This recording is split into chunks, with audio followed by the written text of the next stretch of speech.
오늘은 두 번째 이것이 행복이라오라는 말씀을 함께 나누기 원합니다. 모세는 죽기 전에 이스라엘 백성들에게 너희들은 행복한 자라고 했는데, 특별히 신명기 33장 29절에 이스라엘이여 너는 행복한 사람이로다. 너는 행복한 사람이로다. 많은 사람들이 행복하게 살기를 원하고 있습니다. 많은 사람들이 또한 아내를 주신 것, 자식을 주신 것 감사해서 행복하게 살려고 하는 사람들이 실제적으로 많이 있습니다. 그러나 중요한 것은 많은 사람들이 자신은 불행한 존재라고 생각하고 있다는 것입니다. 그 이유는 가진 것이 없고, 재능도 없고, 배운 것도 없고, 능력도 없기 때문에 자기는 행복하지 않다라고 생각하는 경우들이 많이 있습니다. 어느 조사 기관에서 돈 많은 재벌 100명과 박사학위를 가진 지식인 100명을 대상으로 삶의 만족도에 대해서 설문조사를 했다고 합니다. 당신은 행복하십니까? 당신은 행복하십니까? 당신은 정말 행복하십니까? 그렇게 물었더니 87%, 약 90%에게 가까운 사람들이 행복하지 않습니다 라고 대답을 했다는 것입니다. 수십억 가지면, 수백억 가지면 다들 행복한 줄 알았는데, 또한 박사학위를 받으면 지식이 많으니까 행복한 줄 알았는데, 결국 돈이나 지식이 그들을 행복하게 할 수는 없다라는 말입니다. 그렇다면 성경에서 행복은 뭐라고 말했을까요? 스위스의 철학자 칼 힐티라는 사람은 그가 쓴 행복론에서 인생 최대 행복은 하나님 가까이에 있는 것이다. 행복한 사람이 누구라고요? 하나님 가까이에 있는 것이다. 경건의 시간이나 또한 기도 시간이나 또한 말씀을 통해서, 예배를 통해서 하나님께 가까이 있는 사람이 행복한 사람이라 이렇게 말했습니다. 오늘은 이제 본문을 통해서 세 번째, 네 번째 말씀인데, 여수르는 빛이시는 하나님이 계심으로 행복하다고 했습니다. 이스라엘이 왜 행복하냐? 그 이유는 하나님이 저들에게 빛을 비춰주기 때문에 행복하다라고 말했습니다. 33장 2절에 그가 일렀으되 여호와께서 시내산에서 오시고, 지난주 배웠죠? 시내산에 오시고 세일산에서 일어나시고 바란산에서 비추시고, 바란산에서 비추시기 때문에 이스라엘 백성들은 행복하다라는 말입니다. 바란산이라는 곳에 하나님께서 빛을 비춰주셨다고 했는데, 바란산에는 이 바란 광야라고 하는 넓은 곳이 있고요. 이스라엘 백성들이 반드시 애굽에서 가나안 땅에 들어가기 위해서는 이 광야를 지나야만 되었습니다. 신명기 1장 19절에서는 이 바란 광야를 크고 두려운 광야라 이렇게 표현하고 있습니다. 넓기도 하지만은 그것은 또한 두려운 광야다 그렇게 말을 했고요. 또한 하나님께서 이렇게 크고 두려운 광야가 왜 이스라엘 백성들에게 행복한 곳이냐? 그 이유는 민수기 12장 16절에 그 후에 백성이 하세롯을 떠나 바란 광야에 진을 치니라. 바란 광야에 진을 치게 되었을 때 민수기 10장 12절에 보면은 바란 광야에 무엇이 머무니라? 구름이 머무니라. 바란 광야에 그 무더위 속에 하나님께서 구름을 머물게 하셨고, 밤에는 이 빛을 비추사 그 추위로부터 이기게 했다는 것입니다. 바란산에 있는 바란 광야는 불모의 고지대로서 해발 800m가 넘는 높은 산악지대입니다. 여러분 보신 사진을 보신 대로 이곳은 사막의 지역이라 농사를 질 수 없고 짐승들의 방목장으로 사용을 했습니다. 그리고 그곳은 너무나 크고 넓은 지역이기 때문에 쓸쓸한 곳이기도 하고요. 그리고 짐승이 참 많아서 참 위험한 곳이기도 하고요. 때로 이곳에는 약탈자들이 출몰하여 여행자에게 위험을 주는 곳이기도 합니다. 이곳은 출애굽한 이스라엘 백성들이 약속의 땅 가나안에 이르기까지 40년 동안 방황했던 지역이기도 하고요. 그리고 그 광야 중에 대표적인 것이 바로 파란 광야, 물론 외에 유대 광야, 신광야, 가데스 광야라는 곳이 그 근처에 있지만은 이 파란 광야를 거쳐서 가나안 땅에 들어가기 때문에 이스라엘 백성들은 이 파란 광야가 어떻게 보면 생활화가 되었던 곳입니다. 여러분이 아신 대로 파란 광야, 이스라엘 백성들이 애굽에서 출애굽하면서 이제 가나안 땅을 앞에 두고 12점탕꾼을 보내게 됩니다. 그런데 12점탕꾼 중에 10점탕꾼이 뭐라고 얘기를 했냐면 민수기 13장 31절에 그와 함께 올라갔던 사람들은 이르되 우리는 능히 올라가서 그 백성을 치지 못하리라. 그들은 우리보다 강하니라. 사실 이스라엘 백성들이 출애굽하고 홍해바다를 건너서 시나이 반도의 사막길을 걷고 이제 파란 광야를 거쳐서 가나안 땅에 들어가게 되거든요. 하루길만 지나면 가나안 땅에 들어갈 수 있었는데 12점탕꾼이 40일 동안 가서 이제 보고 온 후에 그들의 보고가 뭐냐면은 그들은 우리보다 강하니라고 10점탕꾼이 말하게 되었습니다. 이스라엘 백성들은 그 사실을 알게 되었을 때 이제 모세를 원망하게 되었고 아론을 원망하게 되었고 하나님을 원망하게 되었습니다.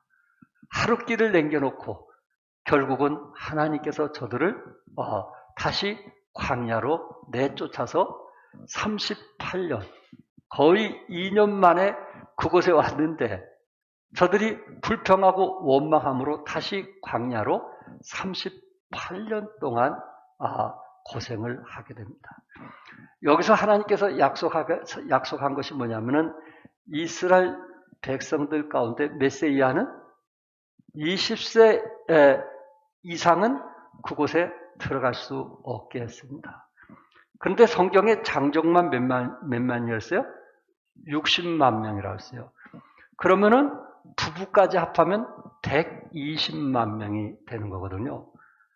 그런데 결국은 그들이 가나안 땅에 들어가지 못하고 광야에서 죽게 되었으니까 하루에 최소한 80명씩 죽어야 그 숫자가 채워지는 거예요. 120만 명이 죽으려면은 80명이 훨씬 넘게 죽게 되는 거예요. 한번 생각해 보세요. 38년 동안 그들이 광야 생활하면서 하루에 80명씩 죽어가는 겁니다. 저들은 가나안 땅에 들어갈 수가 없었어요. 광야에서 죽게끔 하나님께서 말씀하셨어요. 무엇 때문에? 하나님의 살아계심과 하나님의 능력, 하나님이 약속한 것을 믿지 못했던 그것 때문에 저들은 광야에서 죽음을 당하고 말았다는 것입니다.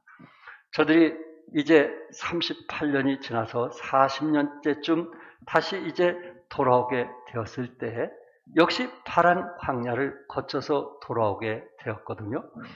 그곳에 돌아오게 되었을 때 저들은 또한 하나님을 원망하는 모습을 보게 됩니다. 민수기 20장 5절에 너희가 어찌하여 우리를 애굽에서 나오게 하여 이 나쁜 곳으로 인도하였느냐? 이곳에는 파종할 것이 없고 무화과도 없고 포도도 없고 석류도 없고 마실 물도 없도다 라고 했습니다.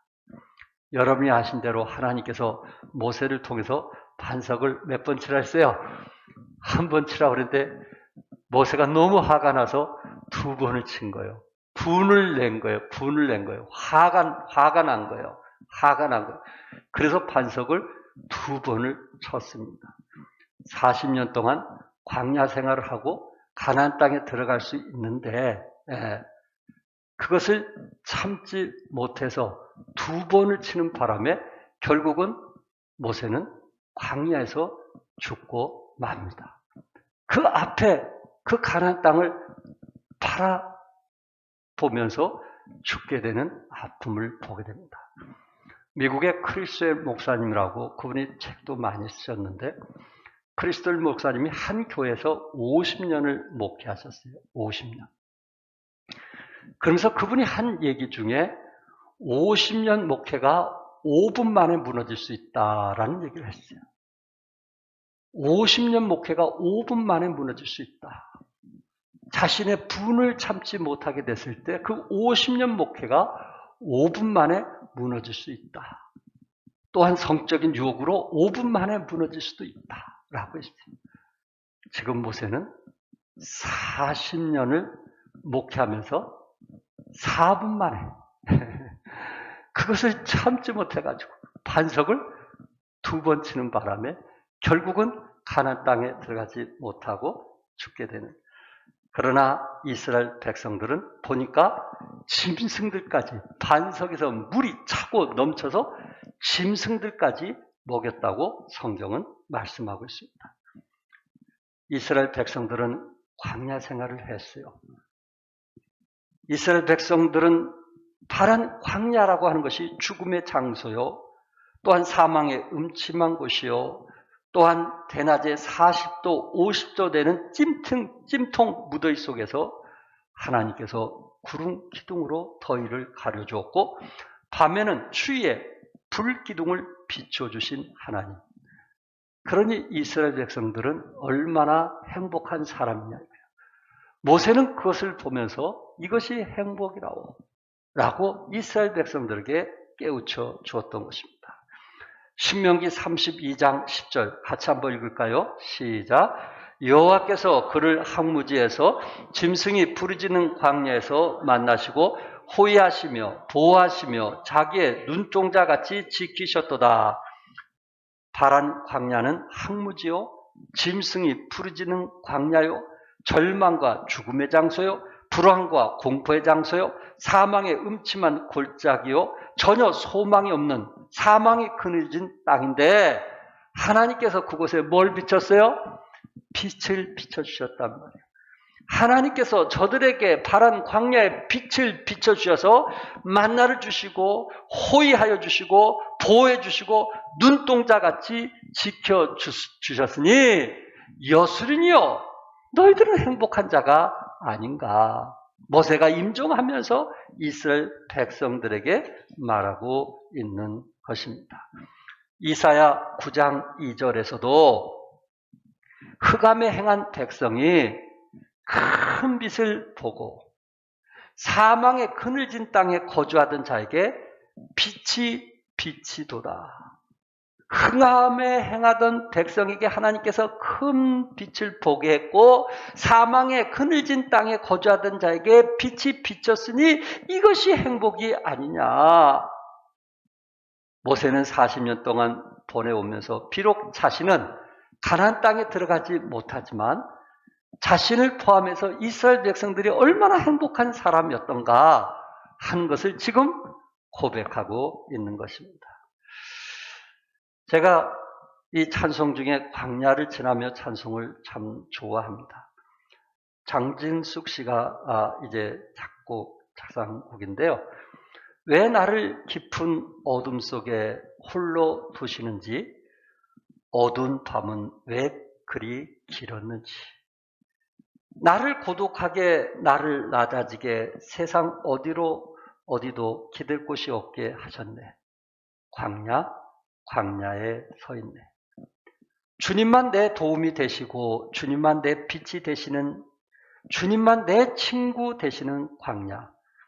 주님 손 놓고는 단 하루도 살 수 없는 곳 광야에 서 있네. 주께서 나를 사용하시려, 나를 더 정결케 하시려 나를 택하여 보내신 그곳 광야. 성령이 내 영을 다시 태어나게 하신 곳 광야, 광야에 서 있네. 내 자아가 산산이 깨지고 높아지려 했던 내 꿈도 주님 앞에 내려놓고 오직 주님 뜻만 이루어지기를, 나를 통해 주님만 드러나시기를 광야를 지나며. 이 시인은 자기가 당면한 그 고난, 광야 같은 생활을 하면서 오히려 그 광야가 자기에게 손실이 아니고 득이 되었다. 그곳에 하나님의 만남이 있었고, 그곳에 깨어짐이 있었고, 그곳에서 하나님을 전적으로 의지할 수 있는 계기가 되었다라는 시를 쓰게 되었을 때, 이 시인은 이것이 행복이 아닌가, 그렇게 고백하지 않겠느냐 하는 것입니다. 끝으로 두 번째 여수르는 강림하시는 하나님이 계심으로 행복하다는 것입니다. 그가 일렀으되 여호와께서 시내산에서 오시고, 두 번째는 세일산에서 일어나시고, 세 번째는 파란 산에서 비치시고, 네 번째는 1만 성도 가운데 뭐 하셨어요? 강림하셨고, 1만 성도 가운데서 뭐 했어요? 강림하셨고 그의 오른손에는 그들을 위하여 번쩍이는 불이 있었도다. 1만 성도 가운데서 강림하시는 하나님이 계시니 행복한 여수린이 아니겠는가. 1만 성도와 함께 강림하신, 이것은 예언의 말씀이거든요. 지금까지는 모세가 세 가지는 실제적으로 이스라엘 백성들과 함께 했던 하나님에 대해서 말씀을 하셨다면요, 모세는 지금 임종을 앞두고 죽음을 앞두고 앞으로 일어날 일을 예언하고 있는데, 누가 오실? 메시아가, 그것도 공중에서 구름 타고 강림하실 메시아에 대해서 지금 예언을 하고 있는 겁니다. 이게 놀라운 일 아닙니까? 놀라운 일이 아닙니까? 신명기가 지금으로부터 한 3,000년 전에 기록되었다면 모세는 3,000년 전에 우리 주님께서 강림할 것을 예언하면서 너희는 행복한 자라 이렇게 말하고 있어요. 그렇다면 지금 우리 시대에 살아가는 사람은 모세보다 더 뭐 해야 되겠어요? 사실 뭐 해야 되겠어요? 행복해야 되는 거예요. 아멘? 뭐 해야 되겠어요? 행복해야 되는 거예요. 왜? 모세보다 우리가 사는 여러분과 저는 주님 오실 날이 더 가까워졌기 때문에 우리는 더욱 행복한 사람이에요. 거기에 소망을 가지고 믿음을 가지고 살아가기 때문에 우리는 더 행복한 사람이라고. 그런데 모세는 앞으로 일어날 일을 1만 성도들과 함께 강림하실 그 하나님을 생각하면서 너희는 행복한 자라, 이렇게 지금 고백하고 있는 것입니다. 여러분, 신약성경 27권 중에요, 23권이 모두 다 예수님의 초림과 재림에 대해서 말씀하고 있어요. 신약은 전체적으로 전부 다 예수님의 재림에 대해서 말하고 있으니 여러분들이 매일 듣는 얘기가 주님의 재림, 강림, 또한 어떻게 오실 것인지 그 방법에 대해서 구체적으로 말씀하고 있으니 진정으로 행복한 사람은 우리가 아니겠느냐 이거예요. 우리는 여기 소망이 있는 거 아니에요? 들림받을 것에 대한 소망, 주님과 함께할 것에 대한 소망, 여기에 우리가 감격과 기쁨이 있지 않겠느냐 이거예요. 조금 힘들고 어렵고 지치고 나약할지라도 우리의 마음을 들뜨게 하고 일으키게 하는 것은 바로 재림에 대한 소망의 메시지 아니겠느냐 하는 거예요. 사도행전 1장 9절과 11절에 이 말씀을 마치고 우리 주님께서 부활하시고 며칠 만에 승천하셨어요? 40일 만에 승천하신 거 아시죠? 승천하시면서 모든 사람에게 다 보여줬거든요. 그러면서 우리 주님께서 승천하시면서 이 말씀을 마치고 그들이 보는데 올려져 가시니, 그들이 보는 데서 우리 주님께서 올려져 가시니 구름이 그를 가려 보이지 않게 하더라. 올라가실 때 제자들이 자세히 하늘을 쳐다보고 있는데 흰옷 입은 두 사람이 그들 곁에 서서 이르되 갈릴리 사람들아 어찌하여 서서 하늘을 쳐다보느냐? 너희 가운데서 하늘로 올려지신 이 예수는 하늘로 가심을 본 그대로 오시리라. 하늘로 가심을 본 그대로 오시리라.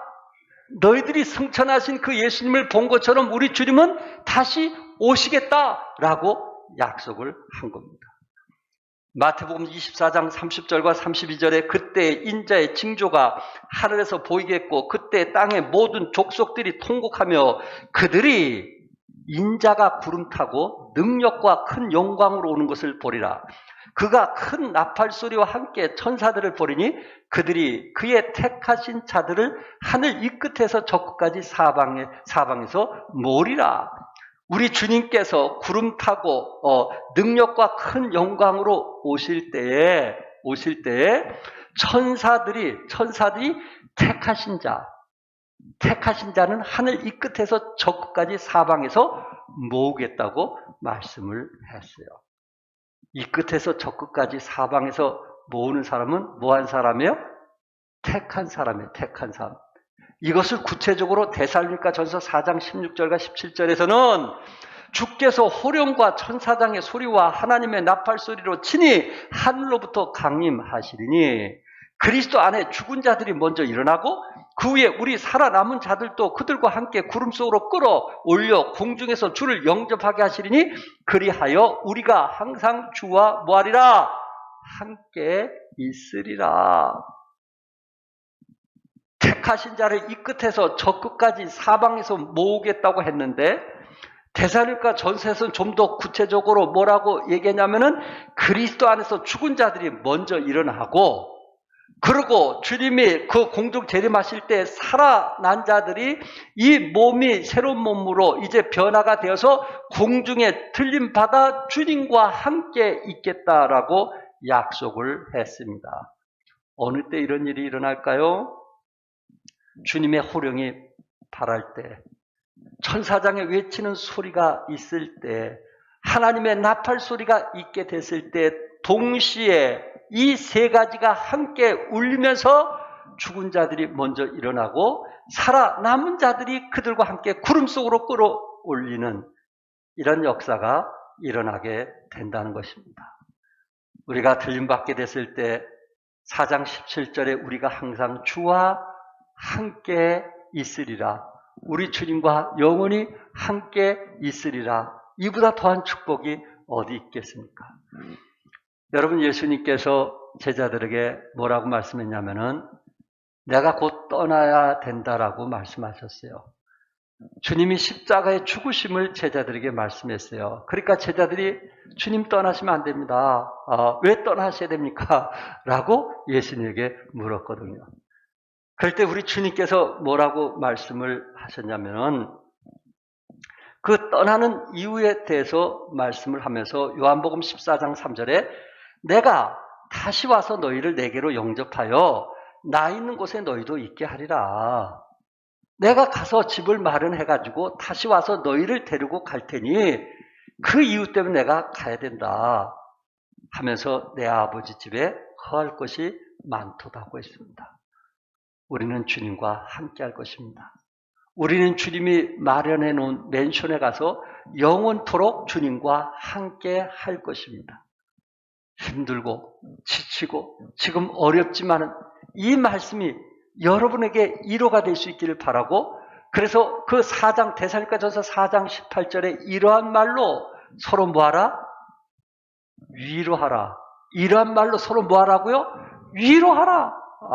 우리 그리스도인들 힘들고 지치고 어려울 때 이스라엘 백성들처럼 원망하고 불평하지 말고 이러한 말로 위로해서 이것이 행복이라고 이렇게 말할 수 있기를 바란다. 이런 말로 서로 위로하라. 이렇게 말씀하고 있습니다. 예수님이나 믿는 자들의 부활은 영원한 생명을 전제로 하는 것입니다. 살아나되 영원히 살기 위해서 살아나는 것이 부활입니다. 어떤 생명이라도 그 생명이 한시적인 것이라면 그 생명은 별 가치가 없습니다. 죽음으로 소멸되고 끝난다면 생명이나 생명 없는 물건이나 다를 바가 없다는 것입니다. 주님께서 구름 타고 강림하실 때 죽은 자들과 산 자들이 공중으로 들림받게 되는 것은 분명한 생명의 뭐예요? 부활이기 때문에 그렇습니다.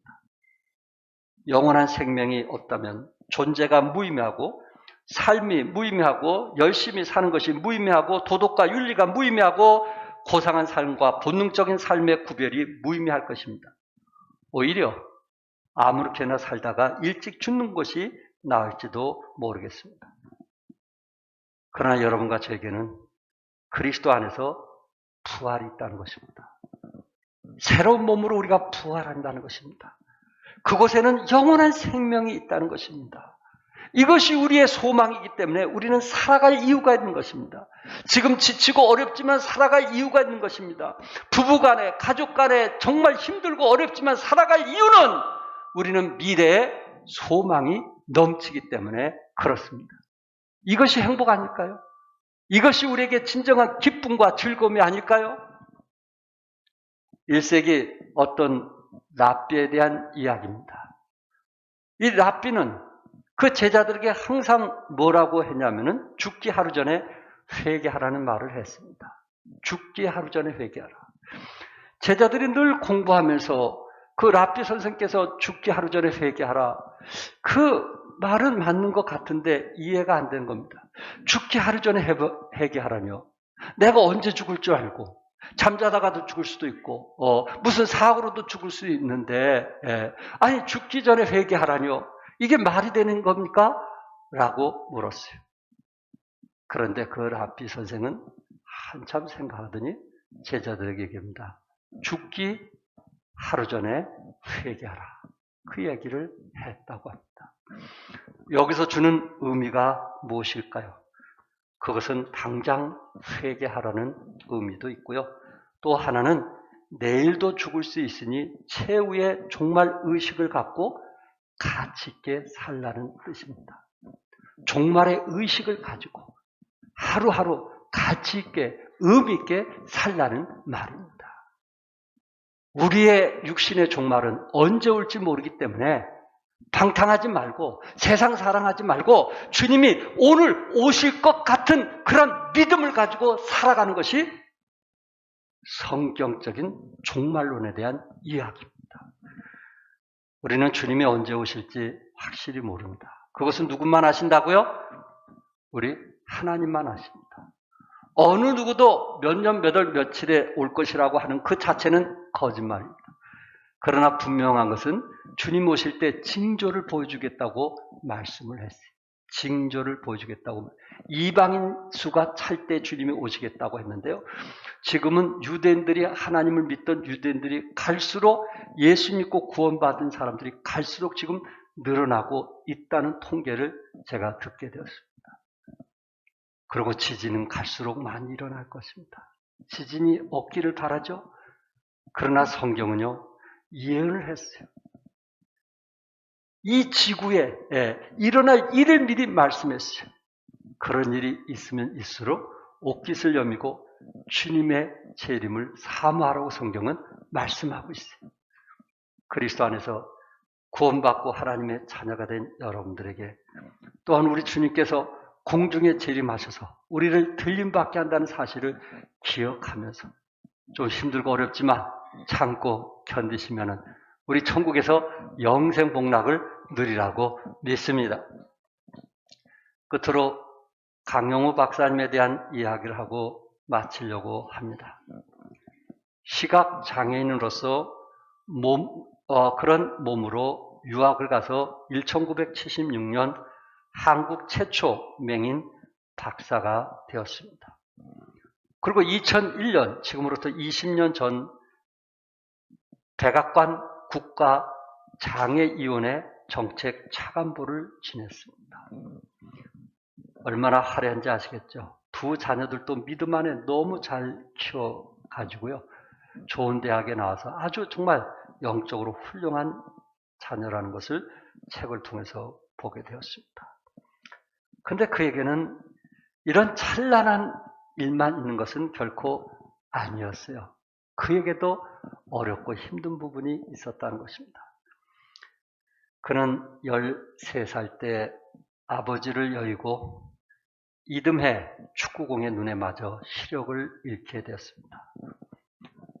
같은 해 그의 어머니는 그 충격을 이기지 못한 채 뇌졸중으로 세상을 떠났습니다.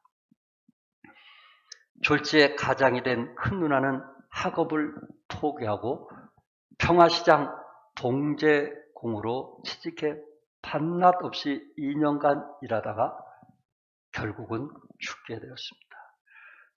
누나가 세상을 떠나던 날 그는 어린 두 동생을 끌어안고 울고 또 울었다고 합니다. 세상에 이런 가혹한 형벌이 또 있을까? 내가 무슨 죄를 그렇게 크게 지었다고 이런 벌을 내리시는 건지 하나님이 원망스럽기만 했다고 합니다. 그런데 이분은 원망만 할 수는 없었다고 합니다. 원망과 절망은 거기까지였고 하나님을 의지하면서 다시 일어나려고 발버둥 쳤고 그리고 하나님이 원하시고 하나님이 기뻐하시는 것이 무엇인지 알기를 최선을 다해서 하나님을 사랑했다고 합니다. 그래서 미국에 가서 이런 좋은 결과가 있었고 자녀들도 참 믿음 안에서 잘 키운 그런 결과가 있었는데 말년에 그는 췌장암에 걸리게 되었습니다. 그러나 그때도 원망하지 아니했고요. 그리고 2012년 그는 죽음을 앞두고 내 눈에는 희망만 보였다라는 책을 쓰게 되었습니다. 내 눈에는 희망만 보였다. 제목이 멋있지 않나요? 그러면서 그 책자에서 이렇게 이야기를 했어요. 하나님의 축복으로 저는 참으로 복되고 감사한 한평생을 살아왔습니다. 저의 실명을 통해 하나님은 제가 상상조차 할 수 없는 역사들을 이루어내셨습니다. 두 눈을 잃고 저는 한평생을 살면서 너무나 많은 것을 얻었습니다. 이제 하나님의 축복으로 하나 둘 주변을 정리하고 사랑하는 사람들에게 작별 인사할 시간도 허락받았습니다. 여러분으로 인해 저의 삶이 더욱 사랑으로 충만하였고 은혜로웠습니다. 감사합니다. 그는 췌장암으로 마지막 죽으면서까지도 하나님께 뭐 했어요? 감사했어요. 하나님과 만날 것을 이제 기대하면서 살아갔다는 말입니다. 강용우 박사님은 죽음 앞에서도 이것이 행복이라고 고백하지 않았을까요? 여수른이 행복한 이유는 첫째, 하나님은 이스라엘 위하여 시내산으로 축복의 율법을 가지고 오셨기 때문이었고, 둘째, 하나님은 세일산에서 이스라엘 위하여 일어나셨기 때문이었고, 셋째, 하나님은 암흑과 죽음의 파란 광야의 그 항무함에서 빛을 비춰주고 계시기 때문이었고, 넷째, 이스라엘을 구원하기 위하여 천사들을 거느리고 예수님께서 세상에 오시고 마지막 날에 다시 오실 것이기 때문에 이스라엘은 뭐한 사람이라고요? 행복한 사람이라. 사랑하는 성도 여러분에게도 이스라엘 백성들처럼 종말론을 가지고 주여 오늘 속히 오시옵소서 이런 종말론을 가지고 살아간다면 여러분들도 행복한 사람일 것인데 그런 고백 속에서 주님의 재림을 사모하면서 하루하루 하나님 은혜 가운데 살아가시기를 주님의 이름으로 축복합니다. 기도하겠습니다.